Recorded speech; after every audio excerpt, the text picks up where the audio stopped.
السلام علیکم ورحمۃ اللہ وبرکاتہ۔ امید آپ سب خیر و عافیت سے ہوں گے اور رمضان کی برکتوں سے رحمتوں سے فائدہ اٹھانے والے ہوں گے انشاءاللہ۔ اللہ تعالیٰ سب کو ہمت اور توفیق اور بہترین صحت عطا فرمائے کہ ہم اس رمضان کی مخصوص اور تھوڑے ٹائم سے فائدہ اٹھا سکیں۔ اللہ تعالیٰ اس رمضان کو ہمارے ہاں سے سال میں رخصت کرے کہ ہماری مغفرت کر چکا ہو، اللہ تعالیٰ ہماری کوشش کا فیصلہ کر چکا ہو، خوب فائدہ اٹھانے۔ ہم سورۃ القلم پڑھنے والے تھے، دعا پڑھ لیتے ہیں۔ اعوذ باللہ من الشیطان الرجیم، بسم اللہ الرحمن الرحیم، اللہم ارحمنا بالقرآن العظیم واجعلہ اماما ونورا وہدی تھوڑا سا روک لینا وعلمنا منہ ما جہلنا وارزقنا تلاوتہ آناء اللیل وآناء النہار واجعلہ لحجۃ یا رب العالمین۔ اے ہمارے رب، ہمیں اس قرآن عظیم کے واسطے سے اپنی رحمت سے سرفراز فرما، اس کو ہمارے لیے قائد، روشن اور ہدایت بنا دے۔ اے رب، ہم اس میں سے جو بھول گئے ہوں ہمیں یاد کرا دے، اور جو ہم نہیں جانتے اس کے ذریعے سے ہمیں اس کا علم عطا فرما۔ دن اور رات کے تمام اوقات میں ہمیں اس کی تلاوت کی توفیق عطا فرما۔ اے دونوں جہانوں کے پالنے والے رب، اس قرآن کو ہمارے حق میں گواہی، دلیل اور حجت بنا دے، آمین ثم آمین۔ بسم اللہ الرحمن الرحیم، رب اشرح لی صدری ویسر لی امری واحلل عقدۃ من لسانی یفقہوا قولی۔ اللہم فقہنا فی الدین، اللہم فقہنا فی الدین، اللہم فقہنا فی الدین۔ اللہ تعالیٰ ہمیں دین کا صحیح فہم عطا فرمائے، ہمارے عقائد کی درستگی کر دے۔ اللہ تعالیٰ یہ علم ہمارے لیے نفع بخش بنا دے، آمین ثم آمین۔ سورہ قلم ہے نا، یہی پڑھنی تھی، اور آیات اس کی ہیں 52 اور رکوعات اس کے 2 ہیں، منی سی آیات ہیں، اور حروف مقطعات سے یہ شروع ہوتی ہے سورت، اور پڑھتے ہیں انشاءاللہ اس کو۔ بسم اللہ الرحمن الرحیم۔ نون ایک سنگل ورڈ ہے، اور اس کا مطلب کیا ہے اللہ ہی کو پتہ ہے۔ قسم ہے قلم کی اور اس چیز کی جسے لکھنے والے لکھ رہے ہیں، تم اپنے رب کے فضل سے مجنون نہیں ہو، اور یقیناً تمہارے لیے ایسا اجر ہے جس کا سلسلہ کبھی ختم ہونے والا نہیں ہے، اور بے شک تم اخلاق کے بڑے مرتبے پر ہو۔ یہاں پہ اب جو آخری صورتیں شروع ہوں گی، جو سما کی اور یہی اس پارے کی بھی، اس میں زیادہ تر اللہ تعالیٰ نے قسمیں کھائی ہیں مختلف چیزوں کی، اور اس میں اللہ تعالیٰ نے قلم کی قسم کھائی ہے۔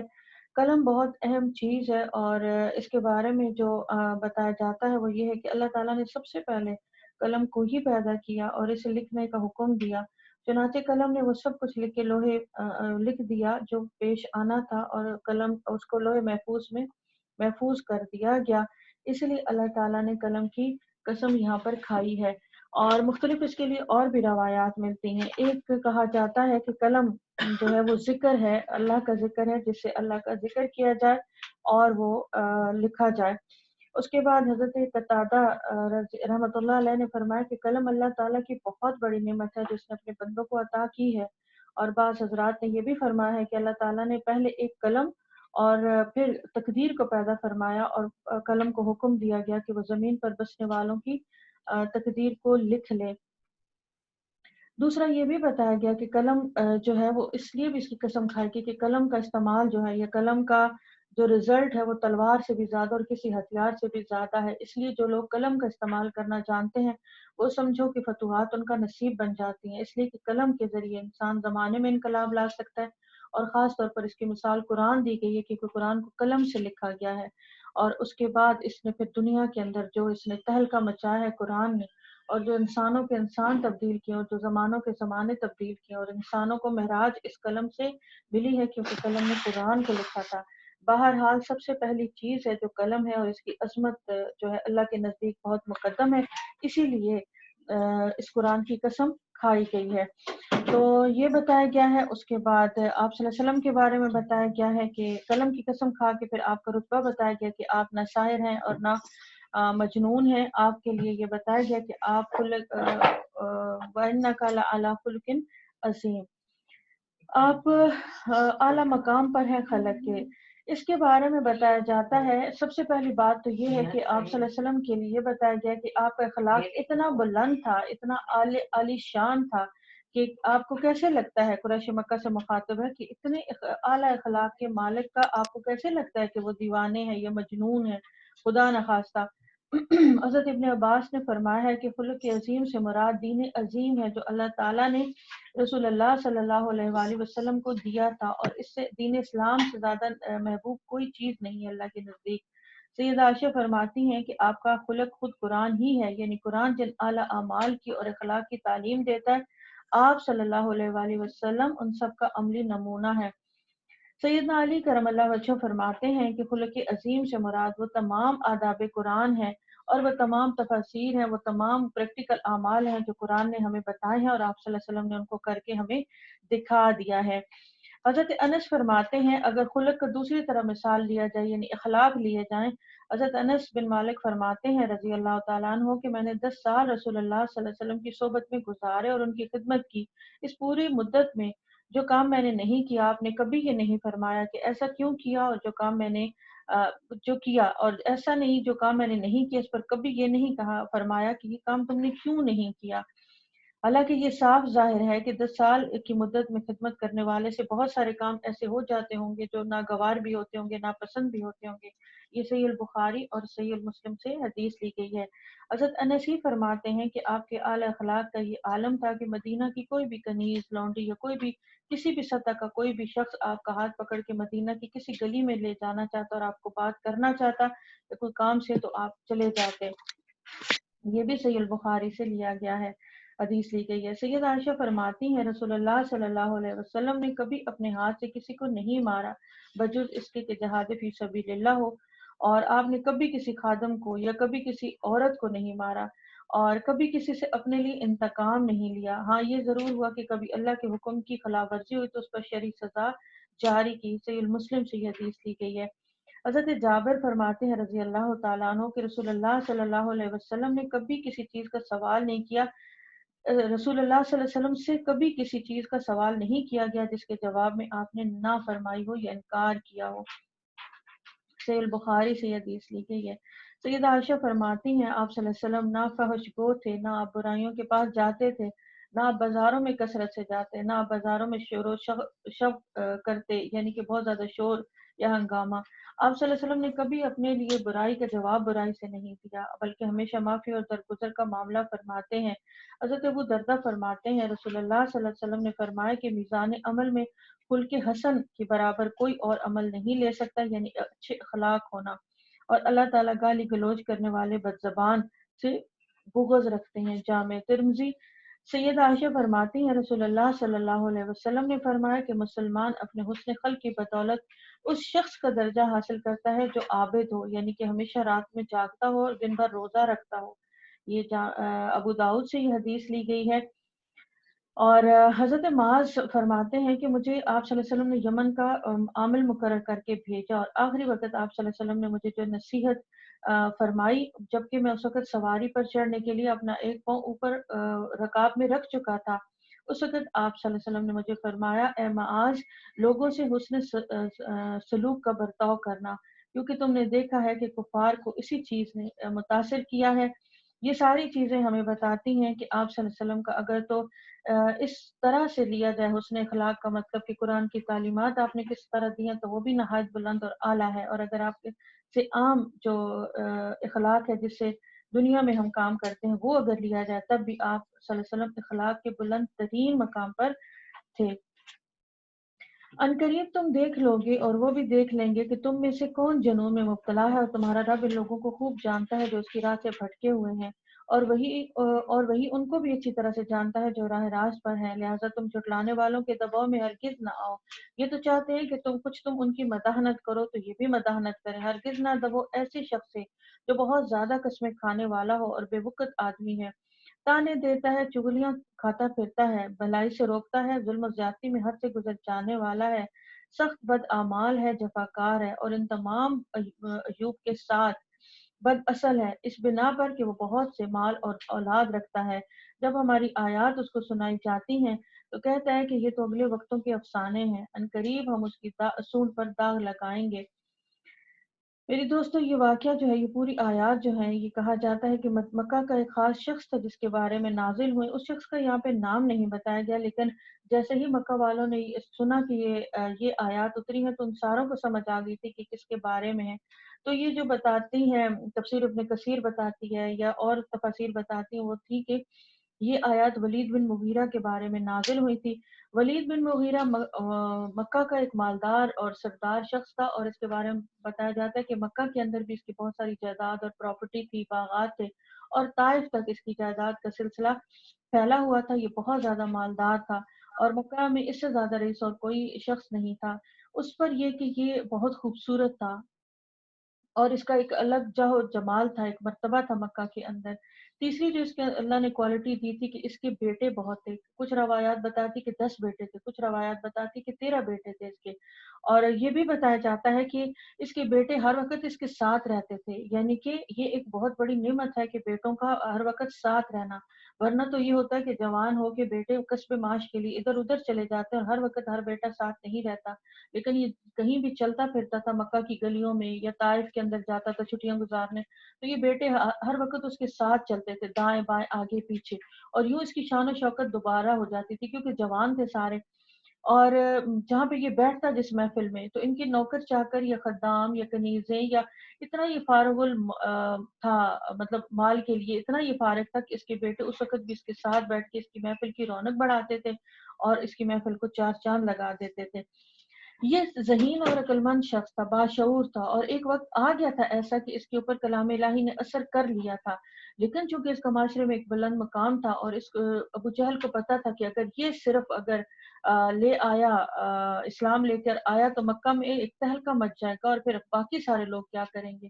اس لیے جب یہ آیا اور اس نے آپ صلی اللہ علیہ وسلم اس کو بھیجا گیا، کیونکہ حج کا موسم تھا، اور اس میں یہ طے کیا گیا کہ جو لوگ باہر سے حج کے لیے آئیں گے ان کے لیے ہم رسول اللہ کا کیا تعارف رکھیں گے کہ ان کے قریب نہ جاؤ، یہ کیا ہیں، یہ شاعر ہیں خدا نخواستہ، یہ مجنون ہیں خدا نخواستہ، یہ کون ہے. تو سب نے یہ خیال کیا کہ ہم خود پہلے تو کسی چیز پہ متفق ہو جائیں، ہمارے اپنے ہی بیان سب الگ الگ ہیں. تو انہوں نے ولید بن مغیرہ کو بھیجا کہ تم جاؤ اور جا کر آپ صلی اللہ علیہ وسلم سے ملاقات کرو، اور آ کر ایک نام طے کر کے ہمیں بتاؤ کہ ہمیں حج کے لیے آنے والے اجنبیوں سے کہنا کیا ہے. تو یہ گیا، اور اس کے سامنے آپ صلی اللہ علیہ وسلم نے جو بھی بات رکھی، جب پھر یہ واپس آیا تو اس کا چہرہ بدلا ہوا تھا. جب اس کو دیکھا اس کی محفل کے لوگوں نے تو کہتے ہیں کہ واللہ مغیرہ ولید جس چہرے کے ساتھ گیا تھا اس چہرے کے ساتھ واپس نہیں آیا. اب ان کو خطرہ ہو گیا کہ اس کے اوپر اثر ہوا، اور اس کے اوپر واقعی اثر ہوا. اس کے دل نے یہ گواہی دی تھی کہ یہ کلام اللہ ہے اور آپ صلی اللہ علیہ وسلم اللہ کے سچے رسول ہیں. تب لوگوں نے اسے پوچھا کہ تمہیں کیا لگا کہ محمد کا کلام کیسا ہے، کیا وہ ساحر ہیں، کیا وہ شاعر ہیں. تو اس نے کہا کہ میں نے بہت بڑی بڑی شاعری سنی ہے، لیکن واللہ یہ کلام شاعری سے بہت اوپر ہے اور یہ دل پر اثر رکھتا ہے، یہ شاعری نہیں ہو سکتی.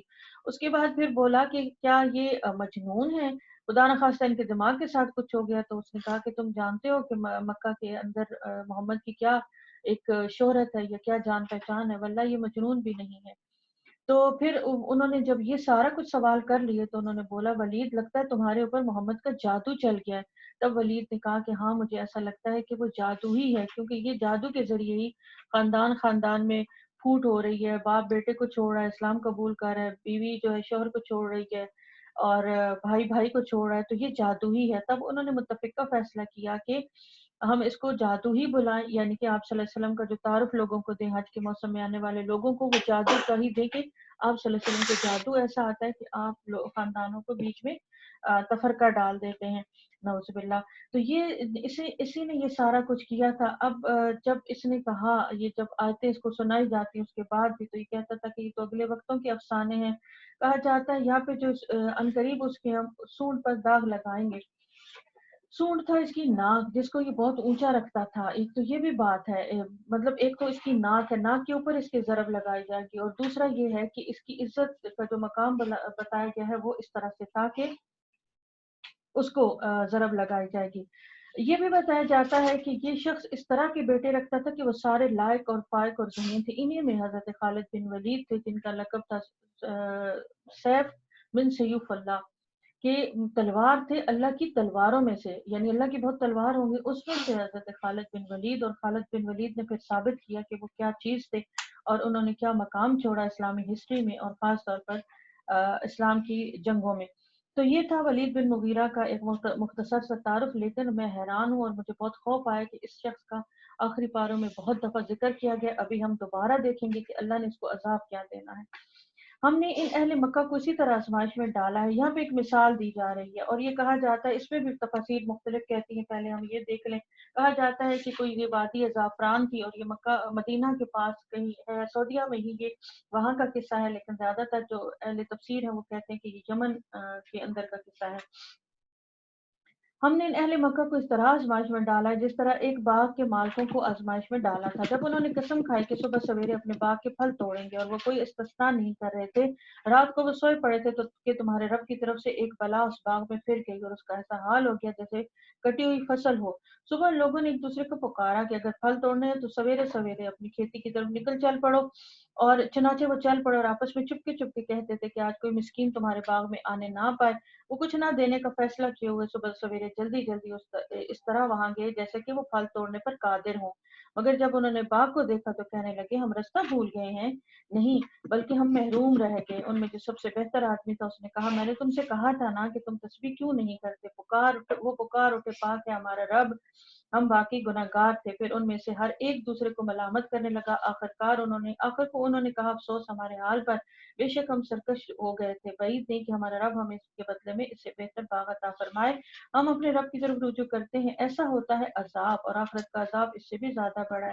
یہاں پہ یہ چیز بتائی جا رہی ہے کہ جب کہیں پہ کسی نعمت کا بہت بڑی کوئی نعمت ہوتی ہے تو اس کے آس پاس مسکین اور وہ لوگ ضرور آتے ہیں جو اس میں سے اپنا حصہ وصول کرتے ہیں، اور ان کا حصہ ہوتا بھی ہے۔ ہم باغوں کا تو نہیں جانتے، لیکن ہم نے دیکھا ہوگا ہمارے علاقوں میں جب قربانی کی جاتی ہے بڑی عید پہ، تو زیادہ تر وہ لوگ آ جاتے ہیں جنہوں نے سال بھر گوشت نہیں کھایا ہوتا، اور وہ اس امید پہ آتے ہیں کہ ہمیں قربانی کے اندر سے کچھ گوشت ملے گا۔ اب ہونا تو یہ چاہیے کہ واقعی ان کا حصہ دیا جائے، کیونکہ ہے ہی وہ غریبوں کا حق۔ لیکن کچھ لوگ اگر یہ چالاکی کر لیں کہ ان کے آنے سے پہلے یا کسی دوسری جگہ پہ قربانی کر لیں یا ان سے بچنے کی کوشش کریں کہ ہمیں یتیم اور مسکین کا حصہ نہ نکالنا پڑے، تو پھر یہی ہوگا کہ پھر اللہ کو اس چیز کی کوئی ضرورت نہیں ہے، اور اللہ تعالیٰ پھر اس طرح کی یہ ایک مثال کے ذریعے سے ہمیں سمجھایا گیا۔ کاش کے یہ لوگ اس کو جانتے۔ یقیناً خدا ترس لوگوں کے لیے ان کے رب کے ہاں نعمت بھری جنتیں ہیں۔ کیا ہم فرمانبرداروں کا جہال مجرموں کا ذکر دیں گے؟ تم لوگوں کو کیا ہو گیا ہے؟ تم کیسے حکم لگاتے ہو؟ کیا تمہارے پاس کوئی کتاب ہے جس میں سے تم یہ پڑھتے ہو کہ تمہارے لیے ضرور وہاں وہی کچھ ہے جس کو تم اپنے لیے پسند کرتے ہو، یا پھر کیا تمہارے لیے روز قیامت تک ہم پر کچھ عہد و پیمان ثابت ہے کہ تمہیں وہی کچھ ملے گا جس کا تم حکم لگاؤ؟ ان سے پوچھو تم میں سے کون اس کا ضامن ہے، یا پھر ان کے ٹھہرائے ہوئے کچھ شریک ہیں جنہوں نے اس کا ذمہ لے لیا ہے۔ یہ بات ہے تو لائیں اپنے شریکوں کو اگر وہ سچے ہیں۔ جس روز سخت وقت آ پڑے گا اور لوگوں کو سجدہ کرنے کے لیے بلایا جائے گا تو یہ لوگ سجدہ نہیں کر سکیں گے، ان کی نگاہیں نیچی ہوں گی، ذلت ان پر چھائی پڑی ہوگی۔ جب وہ صحیح سالم تھے اس وقت انہیں سجدے کے لیے بلایا جاتا تھا، تب وہ انکار کرتے تھے۔ یہ بہت سخت آیت ہے میری دوستوں، اور بہت غور و فکر اور تدبر کی آیت ہے۔ اس میں کئی چیزیں بتائی جا رہی ہیں۔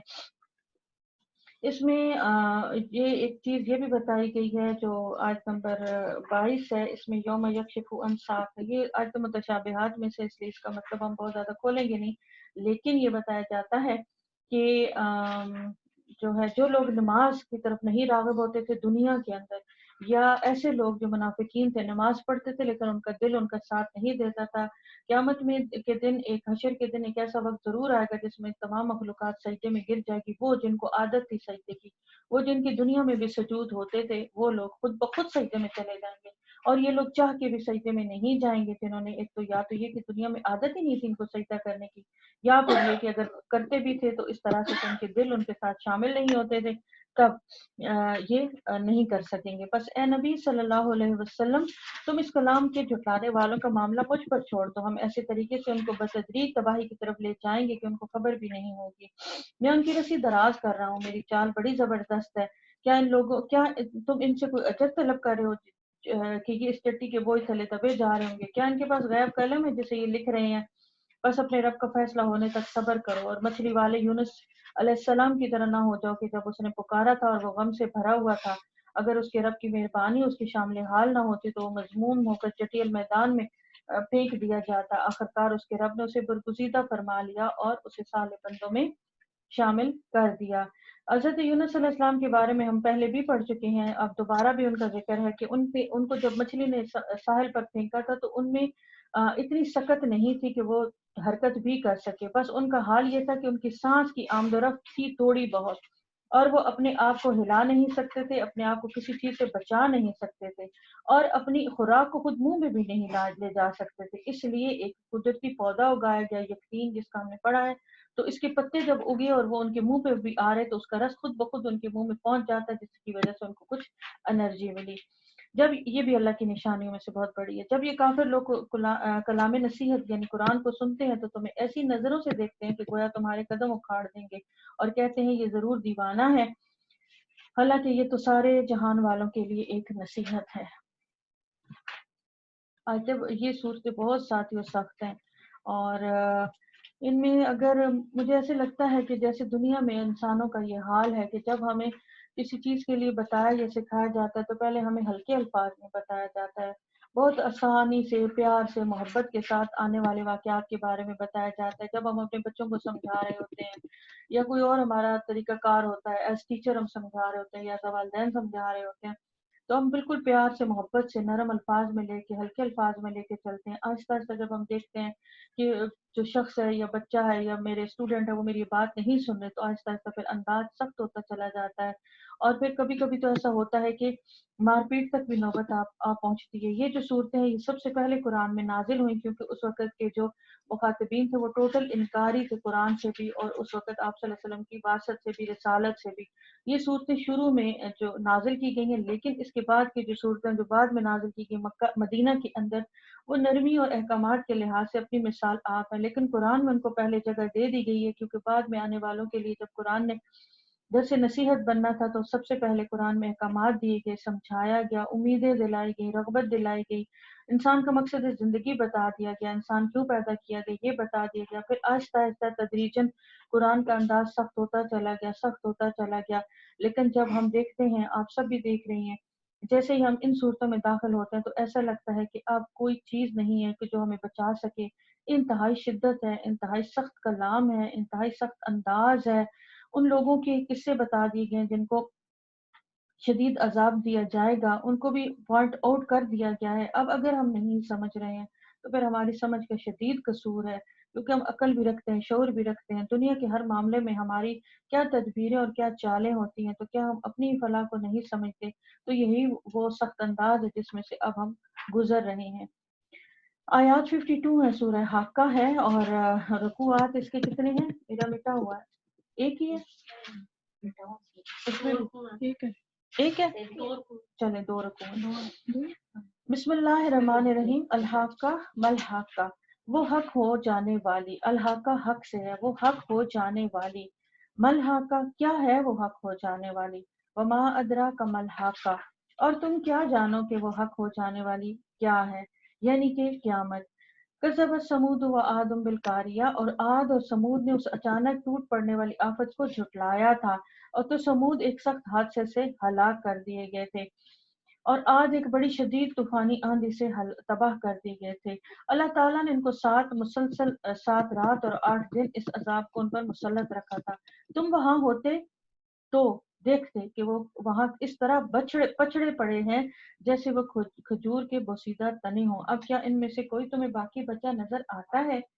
بتایا جاتا ہے کہ سمود کے اوپر جو ہوا چلائی گئی تھی، یا تو وہ اتنی یخ تھی، شدید تھی، ٹھنڈ تھی اس کے اندر کہ وہ چبھنے والی سردی تھی، چبھنے تو خیر چھوٹا سا لفظ ہوگا، بہت شدید تھی، یا یہ بتایا جاتا ہے کہ اس میں آگ کی لپٹ تھی، بہت شدید تھی، تیز گرم تھی، اور یہ کیا کرتی تھی کہ اس کے اندر سوئیاں سی چبھنے والی، یعنی بیک وقت اس ہوا میں اس میں کیا کوئی چیز تھی، اور یہ ان کے دماغوں کے اندر، ان کو پہلے تو یہ ہوا اٹھا کے مارتی، کمروں کے اندر، دروازوں کے پیچھے، ہر جگہ سے یہ ہوا اٹھا کے ان کو باہر لاتی، پھر ان کو زور سے اٹھا کے پٹخا جاتا پتھروں پر تو ان کے سر کھل جاتے اور ان کے سر کی گودے باہر آ جاتے تھے، استغفر اللہ۔ اس کے بعد کیا ہوتا تھا کہ ان کو مسلسل وہ ہوا پٹکتی رہتی، اور ان کا عذاب یہ تھا کہ ان کی ساری لاشیں جو تھی وہ بلا سر کے پڑی ہوئی تھی، کسی لاش کے اوپر کوئی سر نہیں تھا۔ یہ تھا ان کا شدید عذاب جو اللہ نے ان کو دیا تھا، اور یہ دیکھا گیا تھا بعد میں، صرف ان میں کچھ بتایا جاتا ہے کہ وہ ایک لڑکی تھی جس نے عذاب دیکھا تھا، وہ پہلے پیرالائز تھی، وہ چل نہیں سکتی تھی، اس کے بعد اس نے جب عذاب کو دیکھا تو اس کی شدت سے وہ بھاگنا شروع ہوئی، اور وہ بھاگتے بھاگتے اس علاقے سے باہر نکلی، اور کسی اور قبیلے میں اس نے پناہ لینی چاہی، اور پہلے ان کو اس نے بتایا کہ مجھے پانی چاہیے، تو جب اس کو پانی دیا گیا تو اس نے پیا، لیکن ان کو وہ بتا نہیں سکی، تو وہ ہوا اس کے پیچھے گئی اور اس کو بھی اس نے مار دیا، کوئی بھی بچا نہیں۔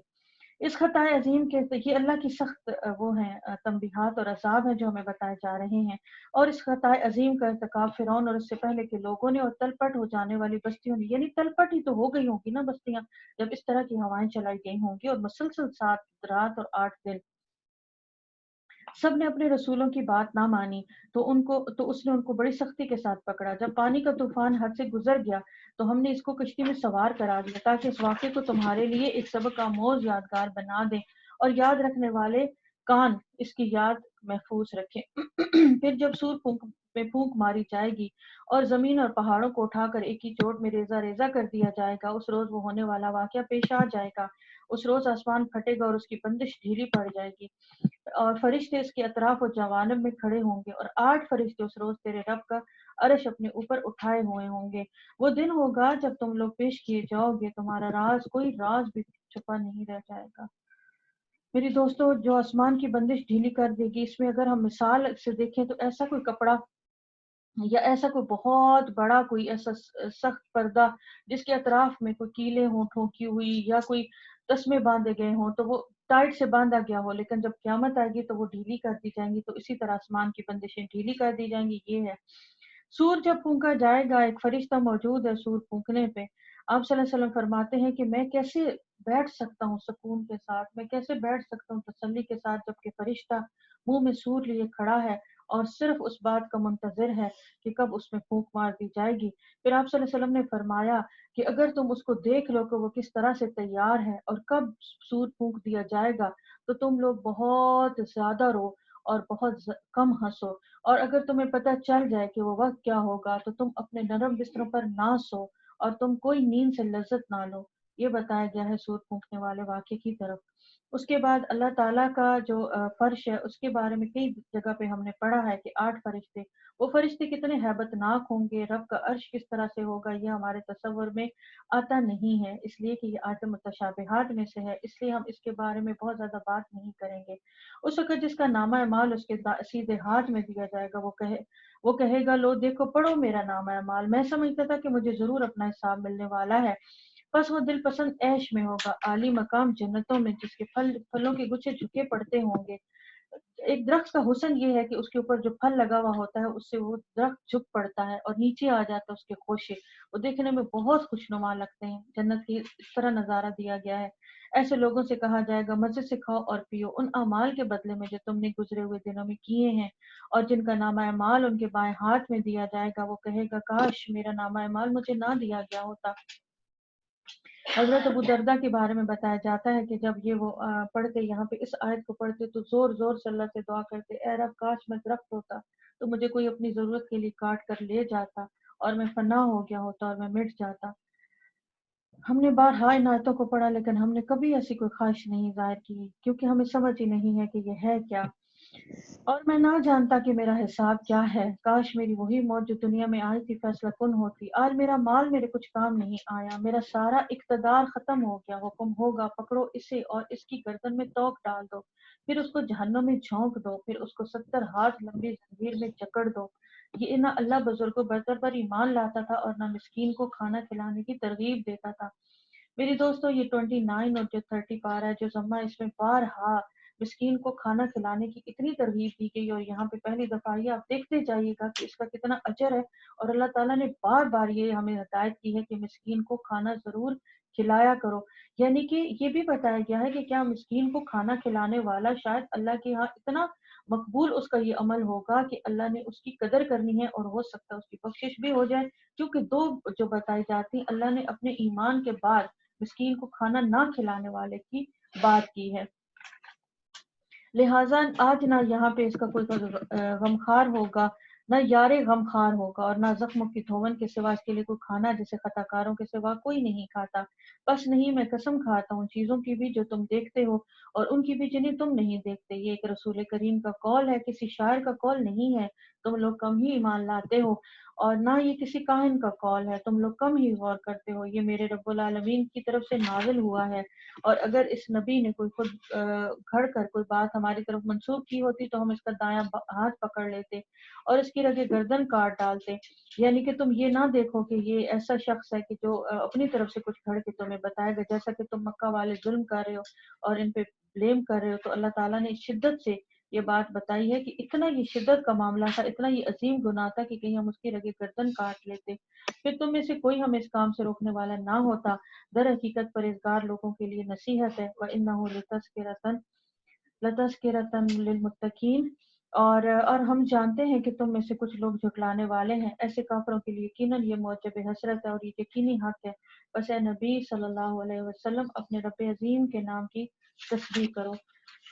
میرے ساتھیو، قرآن حجت ہے ہمارے لیے، اور یہاں پہ جو ذکر کیا گیا ہے، ذکر کا لفظ ہے، وہ یہ ہے کہ اپنے پڑھنے والوں کے لیے بھی حجت ہے اور اپنے نہ پڑھنے والوں کے لیے بھی حجت ہے۔ اس لیے ہم ہر روز گواہی بناتے ہیں اللہ کے سامنے کہ اس قرآن کو جو ہم اتنے دنوں سے پڑھ رہے ہیں ہمارے حق میں حجت بنا دے، ہمارے لیے گواہی بنا دے اس قرآن کو، اور قرآن اٹھ کھڑا ہوگا اور وہ لڑائی کرے گا اللہ سے، یہ تو مجھے پڑھنے والی تھی، اس نے تو میرے لیے وقت لگایا تھا، اس نے تو مجھے بہت ٹائم دیا تھا، اس نے تو میرے اوپر تدبر کیا تھا، اس نے تو میرے اوپر تفکر کیا تھا، اور اس کے بعد اس نے مجھے حق مانا تھا، اور اس کے بعد اس کے عمل میں آ گیا تھا، اور اس نے میرے احکامات کے مطابق زندگیاں گزاری تھی۔ اے اللہ، اب میں اس کو جہنم میں نہیں جانے دوں گا۔ ایک دوسری جگہ ہم نے پڑھا تھا، بارہا یہ پڑھا ہے کہ قرآن پڑھنے والے سے کہا جائے گا جتنا تمہیں یاد ہے پڑھتے جاؤ، چڑھتے جاؤ، پڑھتے جاؤ، چڑھتے جاؤ، تمہارا آخری ٹھکانہ وہی ہوگا جس پہ تم جا کے رکو گے۔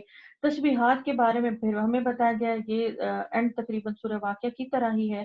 تسبیحات انسان کے لیے زیادہ راہ ہیں جب انسان کا دل بوجھل ہو جائے، یہاں پہ رسول اللہ سے یہی کہا گیا ہے، جب مخالفت اطراف کے اندر بڑھ جائے، جب ہماری کوئی بات سننے والا نہ ہو، جب ہماری پوزیشن اس طرح کی نہ ہو کہ ہم کسی کو اپنی بات کہہ سکیں، جب ہمت بندے کی دم توڑنے لگے، جب دل بہت شکستہ ہو، مضطرب ہو، جب ہمیں کوئی امید کہیں سے نظر نہیں آتی ہو، تب تسبیحات کی جائیں اور اللہ کا دامن رحمت تھام لینا چاہیے۔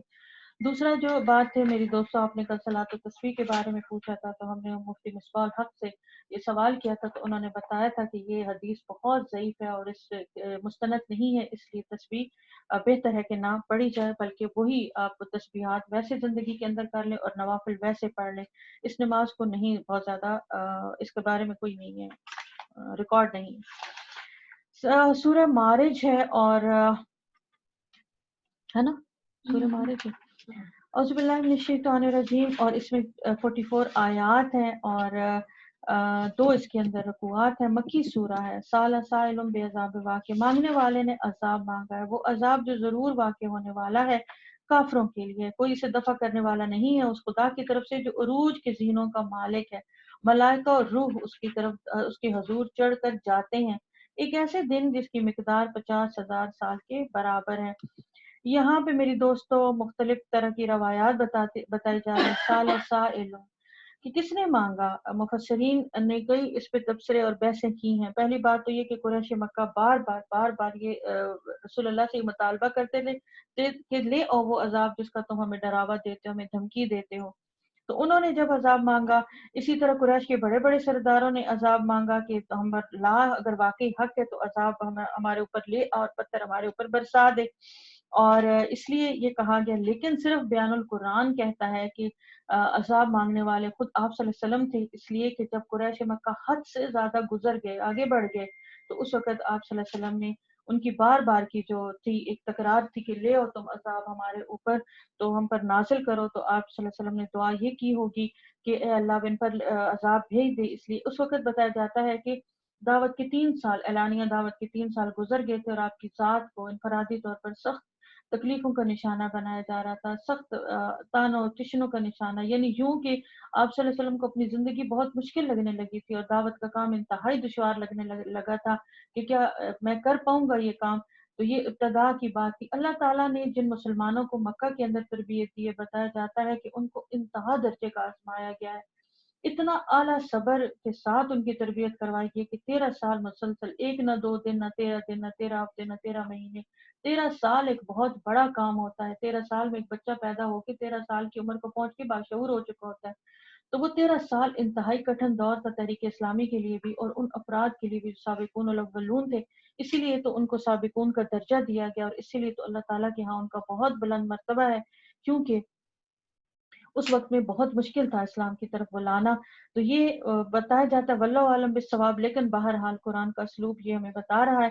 اور اس کے بعد پھر ملائکہ کا ذکر ہے، یعنی کہ فرشتوں کا، اور روح کا، اور روح کہتے ہیں حضرت جبریل علیہ السلام کو۔ تو پس اے نبی صبر کرو، شائستہ صبر۔ یہ لوگ اسے دور سمجھتے ہیں یعنی عذاب کو، اور ہم اسے قریب دیکھ رہے ہیں، اور یہ عذاب اس روز واقع ہوگا جس روز آسمان پگھلی ہوئی چاندی کی طرح ہو جائے گا، اور پہاڑ رنگ برنگ کے دھنکے ہوئے اون جیسے ہو جائیں گے، اور کوئی جگری دوست اپنے جگری دوست کو نہیں پوچھے گا، حالانکہ وہ ایک دوسرے کو دکھائے جائیں گے۔ اور مجرم چاہے گا کہ اس دن کے عذاب سے بچنے کے لیے اپنی اولاد کو، اپنی بیوی کو، اپنے بھائی کو، اپنے قریب ترین خاندان کو جو اسے پناہ دینے والا تھا، اور اس روئے زمین کے تمام لوگوں کو فدیے میں دے دے، اور یہ تدبیر اسے نجات دلا دے۔ ہرگز نہیں، وہ تو بھڑکتی ہوئی آگ کی لپٹ ہوگی جو گوشت پوش کو چاٹ جائے گی، پکار پکار کر اپنی طرف بلائے گی ہر اس شخص کو جس نے حق سے منہ موڑا اور پیٹھ پھیری، اور مال جمع کیا اور اس کو سینت سینت کر رکھا۔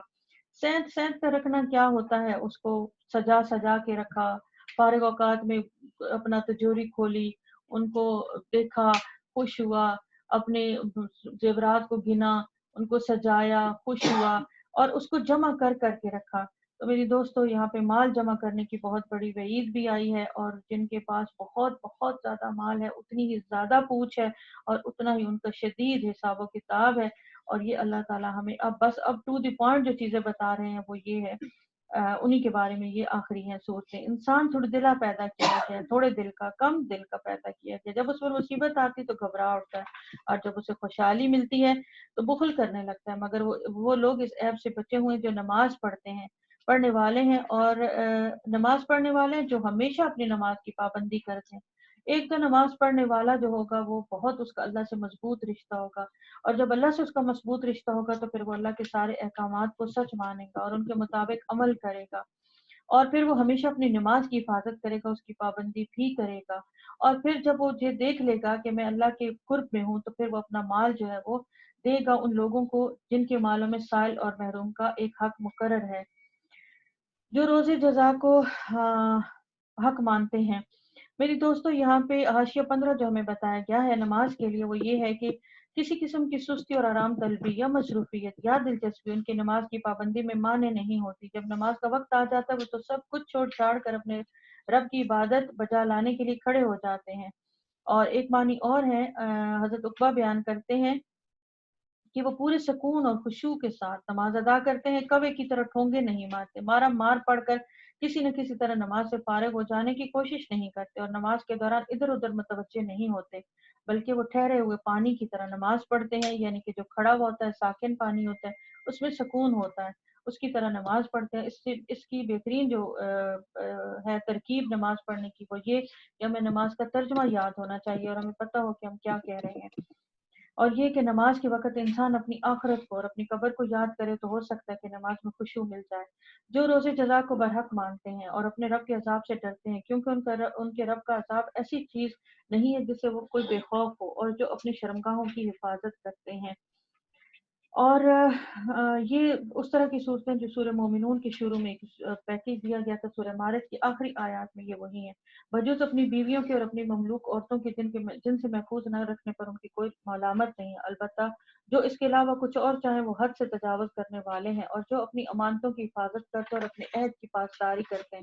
امانت اور عہد ہم بہت ڈیٹیل سے پڑھائے ہیں۔ اور جو اپنی گواہیوں میں راست بازی پر قائم رہتے ہیں، اور پھر جو اپنی نماز کی حفاظت کرتے ہیں، یہ لوگ عزت کے ساتھ جنتوں کے باغوں میں رہیں گے۔ ہم نے پڑھا تھا پہلے بھی کہ نماز اتنی اہمیت کی حامل ہے کہ 700 بار نماز کا قرآن کے اندر تاکید اور ذکر کیا گیا ہے۔ بس اے نبی صلی اللہ علیہ وسلم، کیا بات ہے کہ منکرین دائیں اور بائیں طرف سے گروہ در گروہ تمہاری طرف دوڑے چلے آ رہے ہیں؟ کیا ان میں سے ہر ایک یہ لالچ رکھتا ہے کہ وہ نعمت بھری جنت میں داخل کیا جائے گا؟